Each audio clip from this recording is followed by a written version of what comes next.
Menyimpan segudang kisah mitologi mengerikan, ular selalu dikaitkan dengan sebuah peristiwa keganjilan, nasib sial hingga kematian.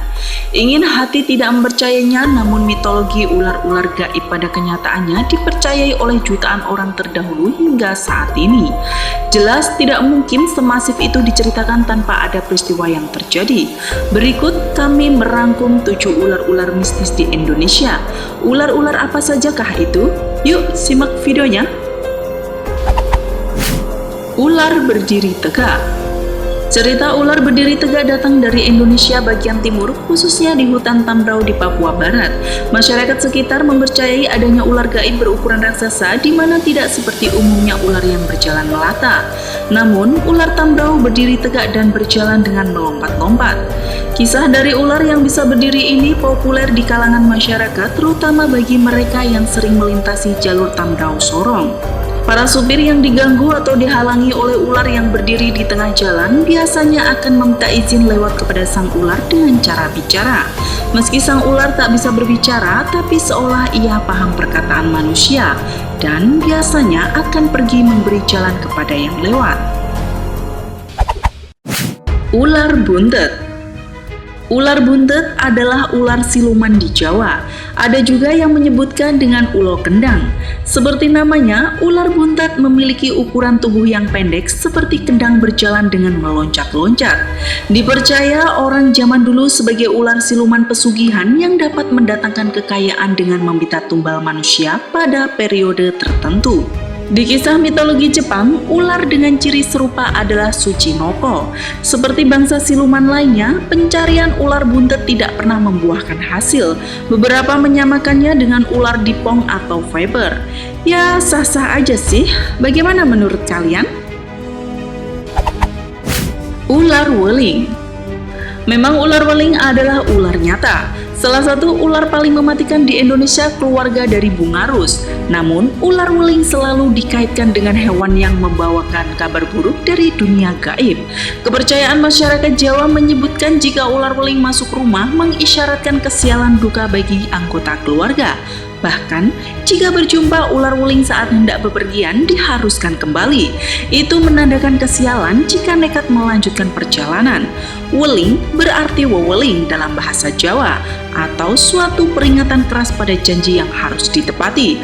Beberapa sumber menyebutkan kemunculan ular weling yang tidak pada tepat sewajarnya adalah penjelmaan makhluk gaib yang ingin berikan pesan pada kita. Ular berubah jadi pusaka.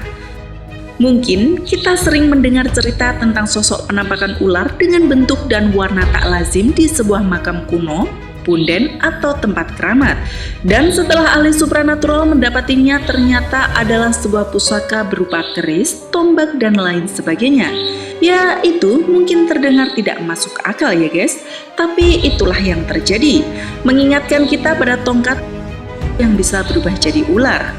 Beberapa ahli supranatural mengatakan hal itu dikarenakan kodam penunggu pusaka berwujud ular, menampakkan diri untuk mencari pemilik baru atau juga memperingatkan untuk tidak merusak tempat-tempat tersebut. Ular bertanduk. Tidak asing rasanya dengan cerita ular raksasa bertanduk atau sering disebut ular berkepala lembu. Muncul pada malam hari dengan tubuh berlumut, diperkirakan memiliki lingkar tubuh sebesar drum dengan panjang mencapai puluhan meter. Dengan ukuran sebesar itu, jelas ular berkepala lembu adalah bangsa siluman.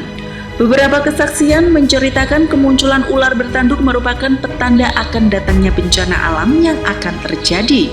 Beberapa tempat di Indonesia seperti Sungai Mahakam, Sungai Cisanggarung, hingga Telaga Ngebel diyakini ular raksasa bertanduk masih sering menampakkan wujudnya hingga saat ini. Ular hitam di laci. Ramai diperbincangkan setelah diceritakan dalam sebuah unggahan tentang ular hitam di dalam sebuah laci kasir, warung makan yang sedang ramai. Netizen menanggapinya dengan berbagai ekspresi. Beberapa menceritakan pengalaman pribadi serupa bahwa pesugihan ular hitam memang benar adanya. Ngeri bila benar ada ular di laci kasir ya guys. Pelaku pesugihan ular hitam akan meletakkan ular hitam tersebut di dalam laci bercampur dengan uang. Entah kenapa harus berada di situ. Selain itu, bahkan diceritakan ular hitam tak segan akan meminta tumbal dari pelanggan. Ular Blorong. Misteri yang sudah melegenda hingga saat ini. Blorong adalah bangsa siluman dengan bentuk badan ular dan berkepala manusia. Dipercaya Blorong dapat mendatangkan kekayaan bagi pemujanya dengan syarat tumbal manusia sebagai penggantinya. Orang yang bersekutu dengan siluman ular Blorong konon harus menyediakan kamar pemujaan khusus di mana mereka akan berhubungan badan. Di kamar itulah Blorong akan memberikan apapun pada pemiliknya. Bagaimana menurut kalian? Jika suka pada video ini, jangan lupa like dan subscribe. Sampai jumpa di video selanjutnya dan salam sukses selalu.